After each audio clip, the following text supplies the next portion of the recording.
Welcome back. Thanks for watching Holy Land Uncovered. Earlier in the show, we mentioned the International Holocaust Day and the attempt to preserve the memory of this significant event in history. Our reporter Shelby Weiner brings us today a different angle, which was barely known to the public. Here's more.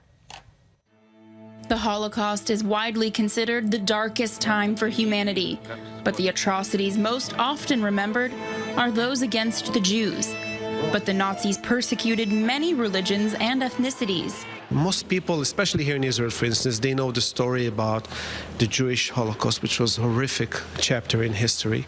But most don't even know about Jehovah's Witnesses and what they went through during that regime. And we just felt that the time was ripe to show that to the public.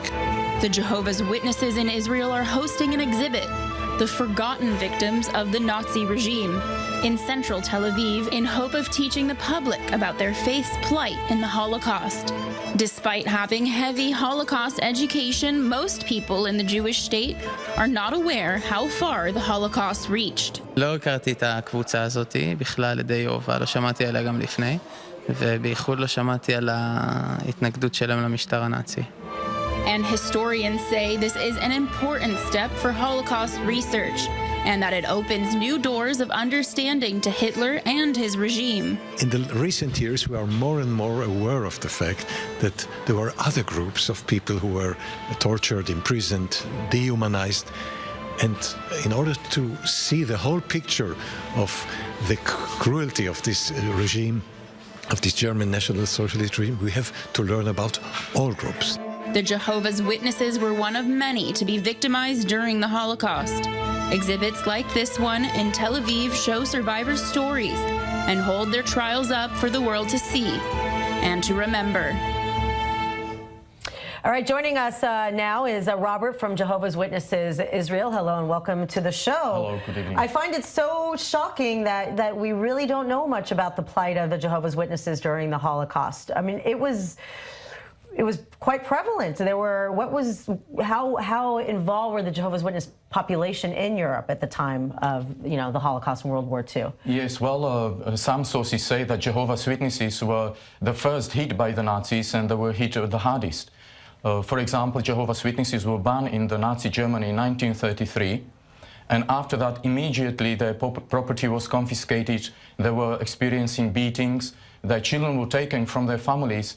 Then they were sent to prisons and concentration camps. Many of them were even executed. Wow. What was the reason that they were targeted by the Nazis? This is a very good question, because the reason wasn't their race or their nationality. It was actually the refusal to support the Nazi regime. They were actually boldly exposing the evils of the Nazi regime, and they didn't want to go to the military. So that was the main reason. Wow, so they were very brave. Very brave, and they even very often were given a document in which they could renounce their faith, say, okay, I'm going to support you, I'm going to support the state, and I'm not going to be one of Jehovah's Witnesses. But they didn't do that. They continue to serve their God, and they continue even helping others. Which sounds, so interesting as far as, the teachings of Jehovah's Witnesses explain, because this is a very, important difference within, different forms of religion. So the Jehovah's Witnesses really believe simply in the teachings of Jesus, staying true to what his original teachings were in the early days of early Christianity? Well, Jehovah's Witnesses base their beliefs on the whole Bible, which is the Hebrew scriptures and the Greek scriptures. This is the whole Bible, 66 books. And when it comes to their neutrality, this is what the Nazis noticed. They didn't want to support the Nazi regime. That's why they put them under pressure. Right. Explain also just Jehovah's Witnesses and their beliefs. So they believe in God, or they only believe in Jehovah? Well, Jehovah is God. His son is Jesus Christ. That's according to the Bible. So that's one of the basic teachings.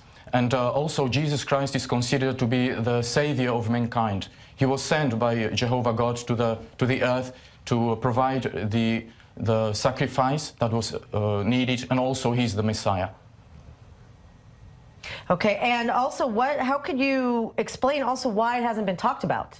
That, how many Jehovah's Witnesses were affected by the Holocaust? Well, you are right. Not many people spoke about it, but the good news is actually that today people speak about it more and more. And even though maybe in the past, maybe a couple of decades ago, Jehovah's Witnesses were called as the forgotten victims of the Nazi regime, today there are museums, that feature Jehovah's Witnesses as the victims. There are very good websites in which you can go and check about what really happened to Jehovah's Witnesses and why they were able to withstand the pressure from the Nazi regime.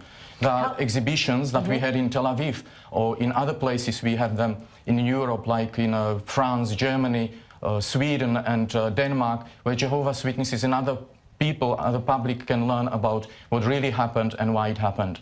What is the, the population, the influence of the Jehovah's Witness population within Israel? Well, are there a lot of Jehovah's Witnesses here? There are about 1,700 Jehovah's Witnesses. There are other supporters of this group. And as I said, our main activity is focused on helping people to learn about the Bible. As far as, some of the holy spots, do the Jehovah's Witness community go and visit some of these spots? We don't have any special places that we would visit to worship God. God is He can see us everywhere, so we can worship Him wherever we are. And actually, if we go back to the subject of Nazi era, this is what Jehovah's Witnesses always remembered. No matter where they found themselves, in prison, in concentration camp, or somewhere else, they knew their God hears them, He would be able to support them and give them the needed courage. And what do you have to say about, there's been a lot of, criticism, there's controversy in general, and, Russia's banning Jehovah's Witnesses. What's your response to some of these decisions? Well, it is sad that some decisions of that nature are made, but there is a very nice Latin proverb which says historia magistra vitae. We can learn a lot from the history. If you look at the history, you will see that totalitarian governments always suppressed minority groups, and this is what Jehovah's Witnesses are.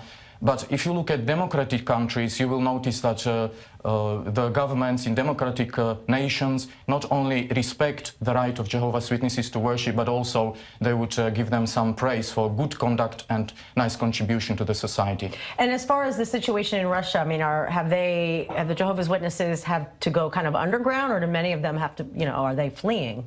Well, perhaps some of them were leaving the country. I don't have all the facts because this is a completely different topic. Yeah. But still, I know that most or the vast majority of Jehovah's Witnesses continue to serve Jehovah God as they can. Okay, well, thank you very, very much for coming in and explaining a very interesting story and piece of history. Thank you very much, and we will be right back after the break. Stay tuned.